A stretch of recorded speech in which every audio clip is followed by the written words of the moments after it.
Reis, capítulo 18, a partir do versículo 16, diz: Então Obadias dirigiu-se a Acabe. Obadias era alguém temente a Deus, que conhecia Elias, que estava a serviço de Acabe, o rei de Israel, um rei ímpio, idólatra, juntamente com sua esposa Jezabel. E diz assim: então Obadias dirigiu-se a Acabe e passou-lhe a informação. E Acabe foi ao encontro de Elias. Quando viu Elias, disse-lhe: é você mesmo perturbador de Israel? Não tenho perturbado Israel, Elias respondeu, mas você, a família de seu pai, tem. Vocês abandonaram os mandamentos do Senhor e seguiram os Balaíns. Agora convoque todo o povo de Israel para encontrar-se comigo no Monte Carmelo e traga os 450 profetas de Baal e os 400 profetas de Aserá, que comem à mesa de Jezabel. Acabe convocou então todo Israel e reuniu os profetas no Monte Carmelo. Elias dirigiu-se ao povo e disse: até quando vocês vão oscilar de um lado para o outro? Se o Senhor é Deus, sigam-no, mas se Baal é Deus, sigam-no. O povo, porém, nada respondeu. Disse então Elias: eu sou o único que restou dos profetas do Senhor, mas Baal tem 450 profetas. Tragam 2 novilhos. Escolham eles um, cortem-no em pedaços e o ponham sobre a lenha, mas não acendam fogo. Eu também não acenderei fogo nela. Então vocês invocarão o nome do seu Deus, e eu invocarei o nome do Senhor. O Deus que responder por meio de fogo, esse é Deus. Então o povo disse: o que você disse é bom. Elias disse aos profetas de Baal: escolham um dos novilhos, preparem-no primeiro, visto que vocês são tantos. Clamem pelo nome do seu Deus, mas não acendam fogo. Então pegaram o novilho que lhes foi dado e o prepararam. Clamaram pelo nome de Baal desde a manhã até o meio-dia. Baal, responde-nos, gritavam, e dançavam em volta do altar que haviam feito. Mas não houve nenhuma resposta, ninguém respondeu. Ao meio-dia, Elias começou a zombar deles. Gritem mais alto, dizia, já que ele é um Deus, quem sabe está meditando, ou ocupado ou viajando.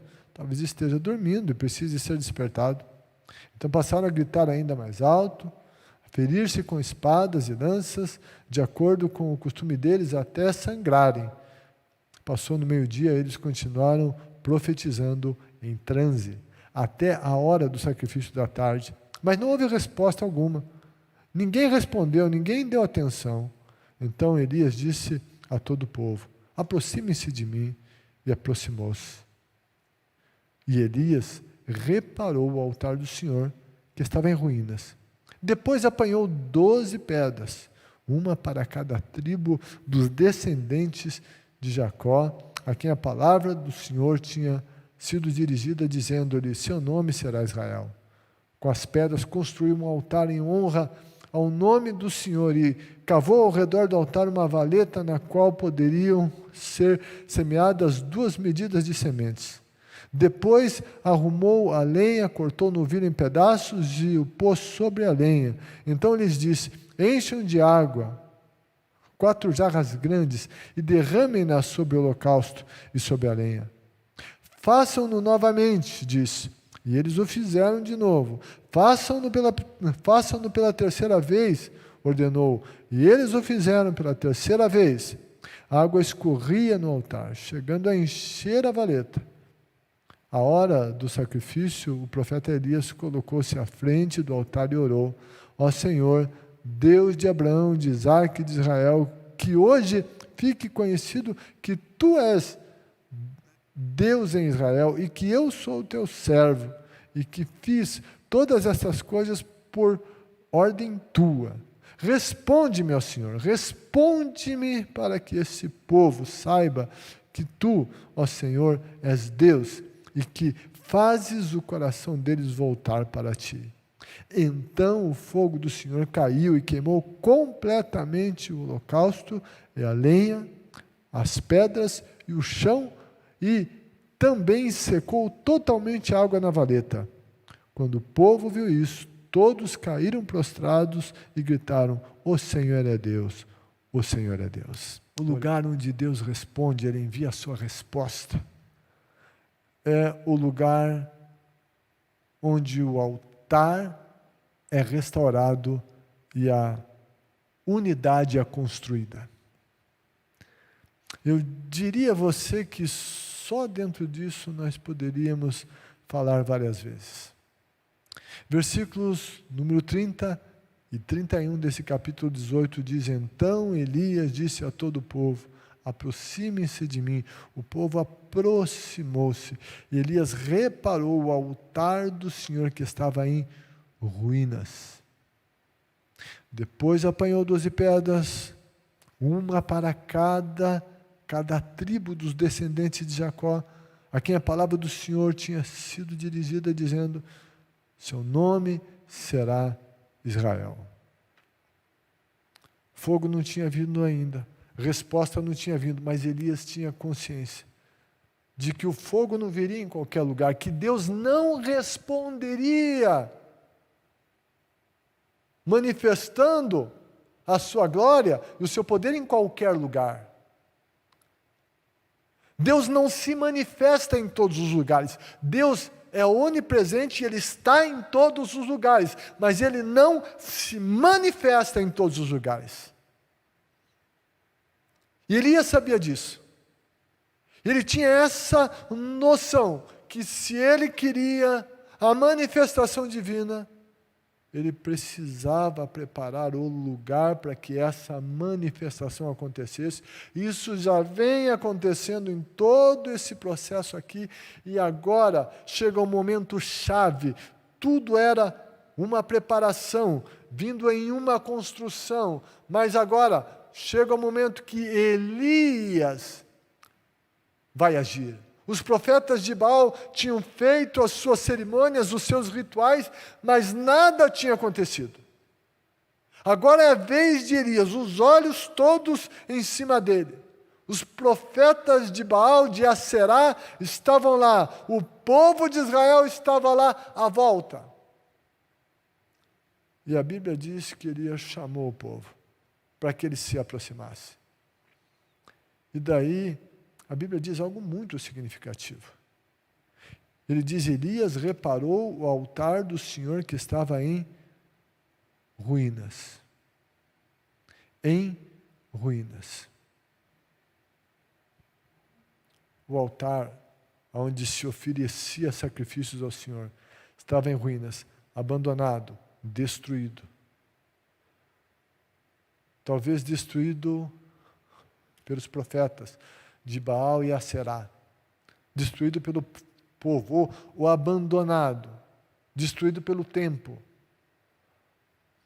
A Bíblia diz que o Elias veio e restaurou o altar.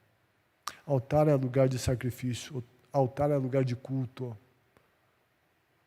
Altar é lugar de oferecer a vida a Deus, é de honrar a Deus. Altar é o lugar de dedicar-se ao Senhor, o que somos e o que temos. Altar deve ser um lugar santo. E a Bíblia diz que o Elias, ele restaurou o altar. Deus não responderia, o fogo divino não viria, se não houvesse restauração do altar ao Senhor. E daí a Bíblia nos diz mais aqui. Daí a Bíblia diz que ele restaurou o altar, e daí Elias apanhou 12 pedras. Uma para cada tribo dos descendentes de Jacó, a quem a palavra do Senhor tinha sido dirigida. O reino estava dividido, o reino do norte e o reino do sul. 10 tribos ao norte e 2 ao sul. 2 capitais, Samaria e Jerusalém. O que aconteceu não foi a vontade de Deus. Mas Elias, ele estava no reino do norte, ele podia pegar 10 pedras. Mas não, ele pegou 12. Porque o total das tribos era 12. 12 pedras e as colocou ali no altar.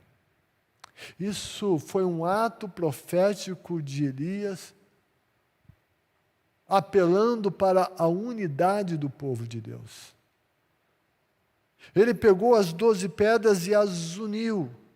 A construção desse altar, a construção do lugar de resposta, também foi a construção de uma unidade. E voltando na questão da família, o apóstolo Pedro fala,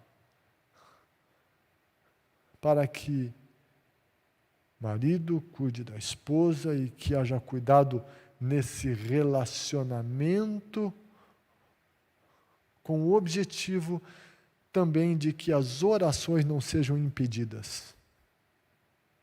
O que Pedro comunica é que quando o casal está dividido, que está em guerra, brigado, que não está unido, ele está dizendo que a oração pode ser impedida. É o mesmo princípio que está sendo colocado aqui diante dessa ação do Elias. Ele está reunindo, ele está unindo as 12 pedras. Ele está falando de unidade. O lugar que Deus responde é o lugar da unidade. É o lugar do altar reparado e é o lugar da unidade. Em que todos aqueles que servem a Deus, que sabem quem Deus é, devem sim buscar estar unidos. E a gente precisa dessa busca de unidade na nossa família, unidade no casal, unidade com os filhos, unidade nos ministérios, nos grupos pequenos, unidade como igreja, igrejas locais, igreja como um todo.